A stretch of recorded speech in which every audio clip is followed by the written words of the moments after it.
அன்பு தமிழ் நெஞ்சங்களுக்கு ஆஸ்ட்ரோ தமிழ் ராஜாவின் அன்பான வணக்கங்கள். இன்றைய பதிவில் வாழ்க்கையில் எந்த வழியில் கஷ்டம் வரும், எந்த வழியில் நஷ்டம் வரும், எந்த வழி அதிர்ஷ்டத்தை கொடுக்கும் அப்படின்றத பார்க்க போகிறோம். இன்றைய பதிவு எந்த ராசிக்கு எந்த நட்சத்திரம் அப்படின்னு பார்த்தா, மீன ராசி ரேவதி நட்சத்திரத்தில் பிறந்தவங்களுக்கு வாழ்க்கையில் எந்த வழியில் கஷ்டம், நஷ்டம் மற்றும் அதிர்ஷ்டம் கிடைக்கும். ஸோ பதிவை ஃபுல்லாக பாருங்கள். மேலும் நம்ம சேனலில் குரு பயிற்சி பலங்களாம் பதிவிட்டாச்சு. பார்க்கல என்ன சேனலில் போய் விசிட் பண்ணி பார்த்து பயன்பெறுங்க. கண்டிப்பாக உங்களுக்கு யூஸ்ஃபுல்லாக இருக்கும். மறக்காமல் நம்ம சேனலை சப்ஸ்கிரைப் பண்ணிங்க, கூட தர பெல் ஐக்கானை ப்ரெஸ் பண்ணி வச்சுக்கோங்க. மீனத்தில் ரேவதி நட்சத்திரத்தில் பிறந்த நண்பர்களே, ஃபஸ்ட்டு வாழ்க்கையில் எந்த விஷயத்தில் நஷ்டம் ஏற்படும் அதை பற்றி ஃபஸ்ட்டு பார்த்துருவோம். முதல்ல ரேவதி நட்சத்திரம் புதன் பகவானுக்கு நட்சத்திரம். எதுலேயுமே கணக்கு வழக்கோடு இருந்துப்பீங்க. வரவு செலவு கணக்கு பார்த்து தான் வாழ்க்கையை நடத்துவீங்க. இருந்தாலும் எதிர்பாராத அளவில் நஷ்டம் ஏற்பட, திடீர் விரைய செலவு ஏற்பட எல்லாருக்கும் வாய்ப்பு உண்டு. ஏன்னா காலம், சந்தர்ப்ப, சூழ்நிலை, விதிவசம். ஸோ அப்படிப்பட்ட விஷயத்தில் எந்தெந்த விஷயத்தில் உங்களுக்கு நஷ்டம் ஏற்பட வாய்ப்புகள் உண்டு. இதில் முதல் விஷயம் அப்படின்றது பார்ட்னர்ஷிப்பு. ஒரு தொழில் ரீதியான ஒரு பார்ட்னர்ஷிப்பு. நண்பர்கள், உறவுகளை நம்பி பெரிய முதலீடு பண்ணி அதில் கொஞ்சம் கவனக்குறைவின் ரீதியாக ஏற்பட வாய்ப்புண்டு. உறவுகள்கிட்டையும் நண்பர்கள்ட்டையும் பணம் கொடுக்கல் வாங்கல், அதில் லாக் ஆகிறதுக்கும் அதில் பிரச்சனைகள் ஏற்படவும் வாய்ப்புகள் உண்டு. இரண்டாவது விஷயம், உங்களுடைய வீட்டு பத்திரம் அல்ல படிப்பு சான்றிதழ், இதை யார்கிட்டயா கொடுத்து மாட்டிக்கிறது அல்லது வீட்டு பத்திரத்தை வச்சு அடமானம் பண்ணி வாங்கிக்கிறது, இதிலெல்லாம் நஷ்டம் ஏற்பட வாய்ப்புண்டு. ஒரு வீடு மனை விற்கிற விஷயத்தில் நஷ்டம் ஏற்பட வாய்ப்புண்டு. கொஞ்சம் அதில் விழிப்புணர்வு உங்களுக்கு தேவை.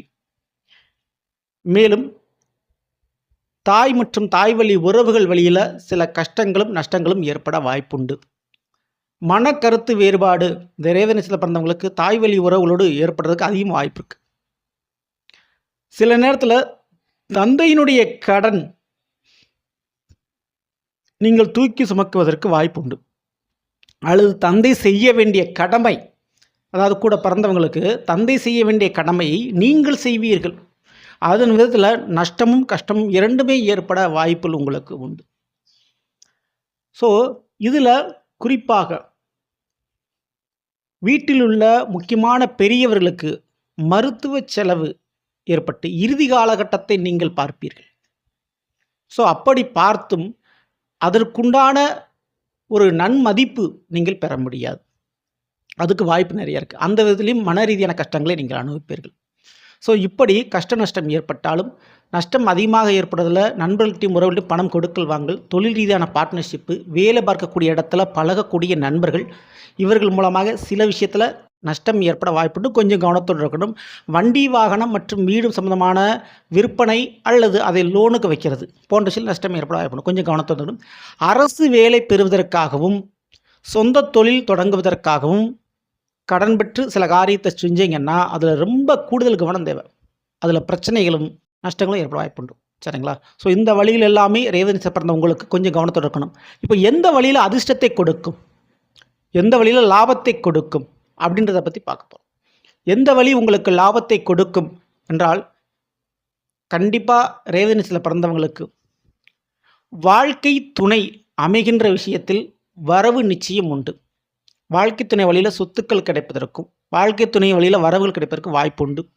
வாழ்க்கை துணை சரியாக அமையலைங்க அப்படின்றவங்களுக்கு இரண்டாம் கட்ட திருமண வாழ்க்கையிலாவது சரியான ஒரு வாழ்க்கை துணை அமைந்து வாழ்க்கை துணை வழியில் வரவு நிச்சயம். வாழ்க்கை துணையின் மூலமாக வேலை, உத்தியோகம் அல்லது தொழில் அமைவதற்கான வாய்ப்பு உண்டு. பூர்வீக சொத்துக்கள் கிடைக்க வாய்ப்பு உண்டு.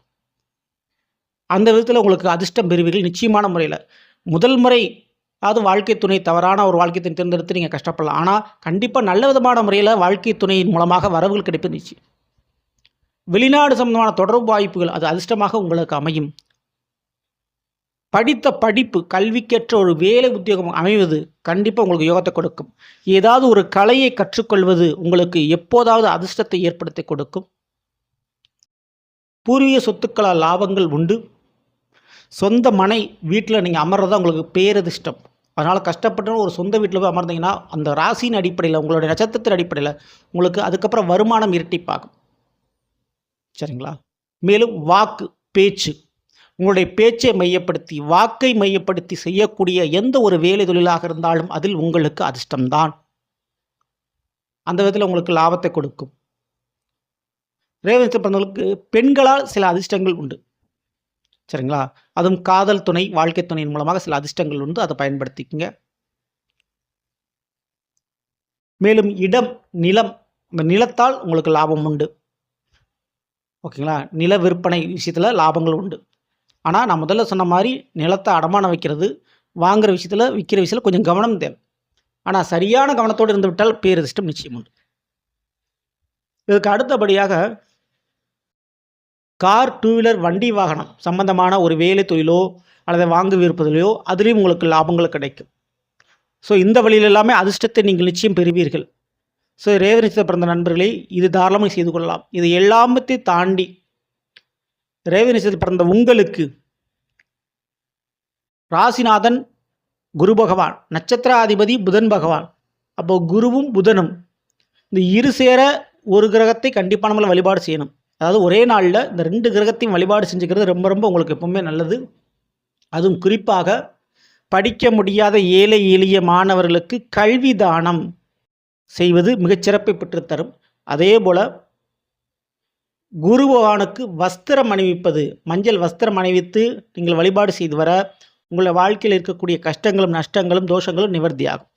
எதிர்பார்க்காத லாபங்கள் கிடைக்க வேண்டும் என்று விரும்புபவர்கள் வியாழக்கிழமை என்று குரு பகவானுக்கு கண்டிப்பாக கொண்டக்கடலை மாலை சாற்றி வணங்குவதும் தேன் அபிஷேகம் மெயினாக செய்கிறதும் உங்களுக்கு வர வேண்டிய காசு பணத்தை வசூல் பண்ணி கொடுக்கும், வர வைக்கும். சரிங்களா? ஸோ இந்த ஒரு வழிபாட்டை பண்ணிங்க.